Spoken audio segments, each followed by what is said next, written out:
un pays qui, je le répète, leur a donné un statut d'indigénat. C'est-à-dire qu'ils étaient toujours indigènes, ils n'étaient pas citoyens, et ils étaient astreints au travail forcé, en sus de toutes les tortures qu'on leur infligeait quotidiennement. Donc, j'affirme que ce ne sont pas les Américains, c'est-à-dire le débarquement sur les plages de Normandie, à Omaha Beach. Ça fait partie de ce que j'appelle une fiction mémorielle. D'accord? Ce ne sont pas eux, ce sont les Russes qui ont même bombardé Dresde et qui sont entrés dans le bunker du Führer. Et les Africains qui ont libéré la France. Et la bataille décisive a eu lieu en plein désert de Libye.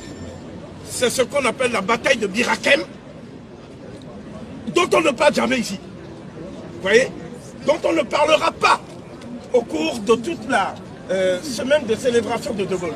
Je termine en disant que, après vous pouvez poser les questions que vous voulez, je termine en disant que sur la place de la Concorde,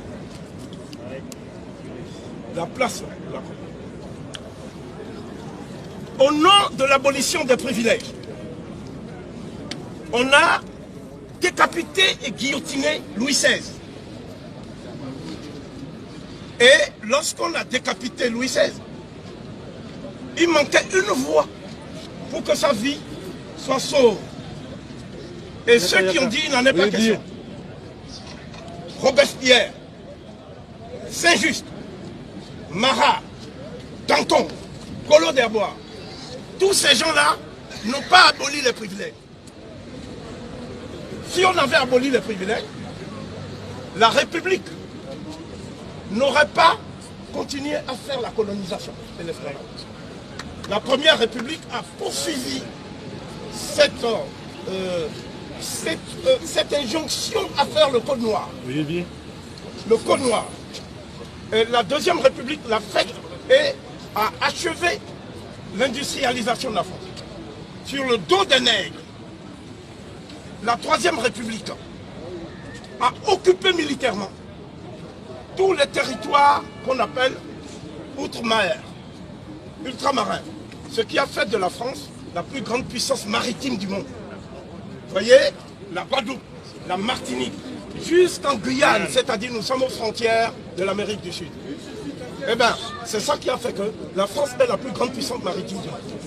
Qu'est-ce qui a fait que la France est la plus grande puissance, est une puissance nucléaire? Qu'est-ce qui a fait ça? C'est l'Afrique. Je m'explique. Le général de Gaulle, comprenant à l'issue de cette guerre, cette fameuse guerre, dont je vais dire le dénouement absolument tragicomique, le dénouement est très simple. Les Africains qui se sont battus pour la France, à l'intérieur, dans les maquis de Glières, plateau de Glières, avec Tom Morel, dans les maquis de Brest, etc. Ces Africains se sont retrouvés au moment où le peuple de France délivré voulait célébrer ses héros.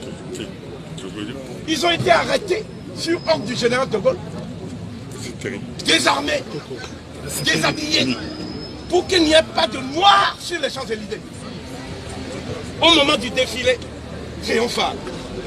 Donc, on a pris des Polonais, des Espagnols qui ne se sont jamais battus, on leur a donné des tenues militaires et ils ont défilé et on a dit que ce sont eux qui ont libéré la France. C'est le général de Gaulle qui a fait ça. Donc cet acte de forfaiture du général de Gaulle méritait qu'on donnât au peuple français.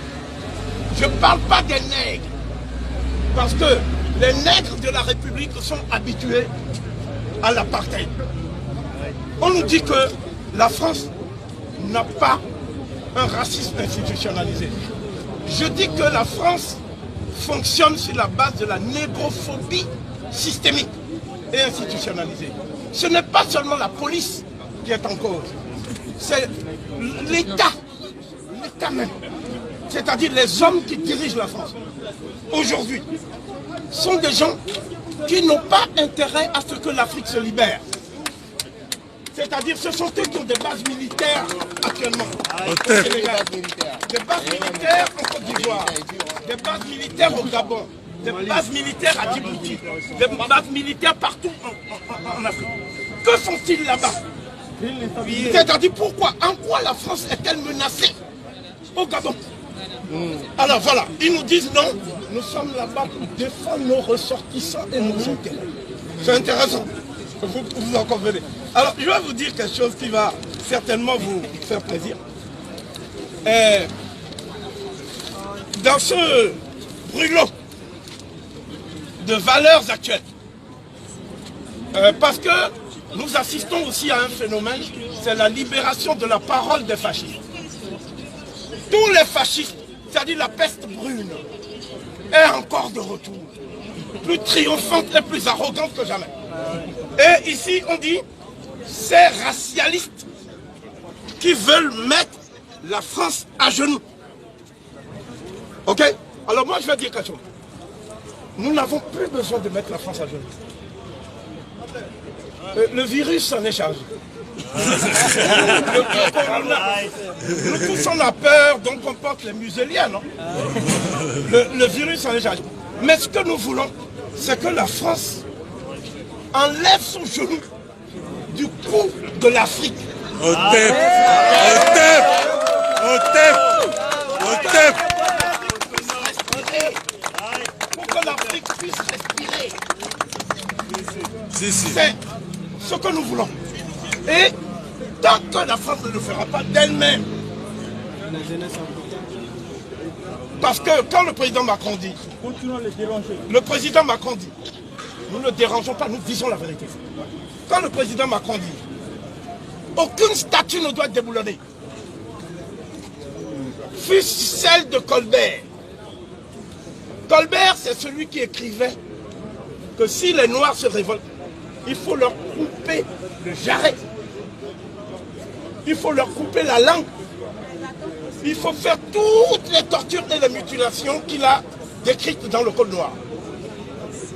Or, les gens disent que la France a aboli l'esclavage. Et que c'est Victor Schœlcher qui aurait aboli l'esclavage. Quand j'étais aux Antilles, j'ai dit ceci. Je suis venu pour déscholchériser les esprits et pour déchouquer Schœlcher. Ils ont dit, mais comment tu peux le faire? Tu n'as pas d'armes. Tu n'as rien. J'ai dit non.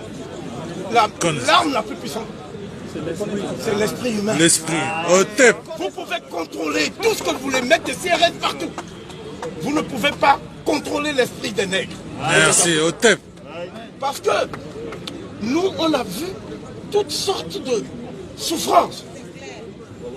La souffrance nègre, c'est la souffrance multiséculaire qu'on n'a jamais vue chez aucun peuple. Aucun peuple n'a souffert comme ça.